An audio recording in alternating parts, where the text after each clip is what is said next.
اعوذ باللہ من الشیطان الرجیم بسم اللہ الرحمن الرحیم سورۃ جن آیا 2 یہدی الی الرشد، جو ہدایت کی طرف رہنمائی کرتا ہے، یعنی قرآن سیدھا اور کامیابی کا راستہ دکھاتا ہے۔ قرآن عقیدے، قول اور عمل میں سیدھی راہ دکھاتا ہے۔ جنہوں نے یہ گمان کیا کہ مخلوق اس قرآن کے بغیر ہدایت نہیں پا سکتی، اور یہ قرآن کی دعوت خالص رہنمائی ہے۔ رشد ہر اس چیز کے لیے جامع نام ہے جو لوگوں کے دین اور دنیا کے مسالے کی طرف ان کی رہنمائی کرے۔ فآمنا بہ، تو ہم اس پر ایمان لائے، یعنی ہم نے اس قرآن سے ہدایت پائی اور ہم نے اس کی تصدیق کی، یہ اللہ تعالیٰ کی جانب سے ہے۔ وَلَن نُشْرِكَ بِرَبِّنَا أَحَدًا، اور ہم نے اپنے رب کے ساتھ کسی کو شریک نہیں کریں گے، یعنی ہم ابلیس کی طرف رجوع نہیں کریں گے اور نہ اس کی اطاعت کریں گے، یعنی اللہ تعالیٰ کو اس کی ربوبیت میں ایک مانیں گے۔ انہوں نے ایمان اور تقوی کو ایک کر لیا، یہی ایمان نفع دیتا ہے۔ اس کے برعکس تقلیدی ایمان شبہات میں گھرا ہوا ہوتا ہے۔ جن اللہ تعالیٰ کی توحید پر ایمان لے آئے، انہوں نے شرک کو ترک کیا۔ جنہوں نے ایک بار قرآن سنا تو اس پر ایمان لے آئے، اور قریش کے کافروں کو قرآن سننے کا نفع نہ ہوا، حالانکہ ان کی زبان میں اس کی تلاوت کی جاتی تھی۔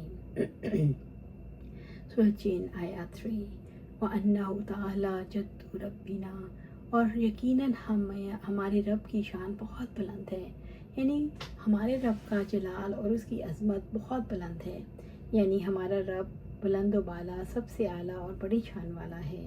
مَا اتَّخَذَ صَاحِبَةً وَلَا وَلَدًا، اس نے نہ کوئی بیوی بنائی اور نہ کوئی اولاد، یعنی اللہ تعالیٰ بیوی اور اولاد سے پاک ہے۔ کافر اللہ تعالیٰ کی جانب بیوی اور اولاد کو منسوب کرتے تھے۔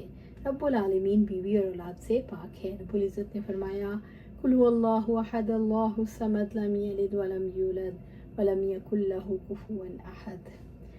سورۃ جن آیا 4 وَأَنَّهُ كَانَ يَقُولُ سَفِيهُنَا عَلَى اللَّهِ شَطَطًا، اور یقیناً ہمارے نادان اللہ تعالیٰ کے بارے میں زیادتی کی بات کہتے رہے۔ سفیہنا میں صفیہ سے مراد ایک فرد بھی ہو سکتا ہے، اور صورت میں وہ ابلیس ہے، جنہوں انسان کو گمراہ کرنے کا بیڑا اٹھا رکھا ہے۔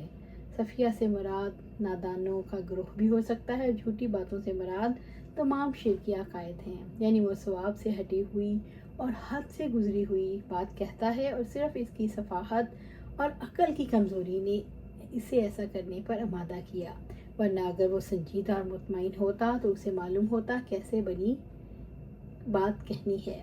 سورۃ جن آیا 5 وَأَنَّا ظَنَّنَّا أَن لَّن تَقُولَ الْإِنسُ وَالْجِنُّ عَلَى اللَّهِ كَذِبًا، اور یقیناً ہم نے یہی سمجھا تھا کہ انسان اور جن اللہ تعالیٰ کے بارے میں ہرگز جھوٹ نہیں بولیں گے۔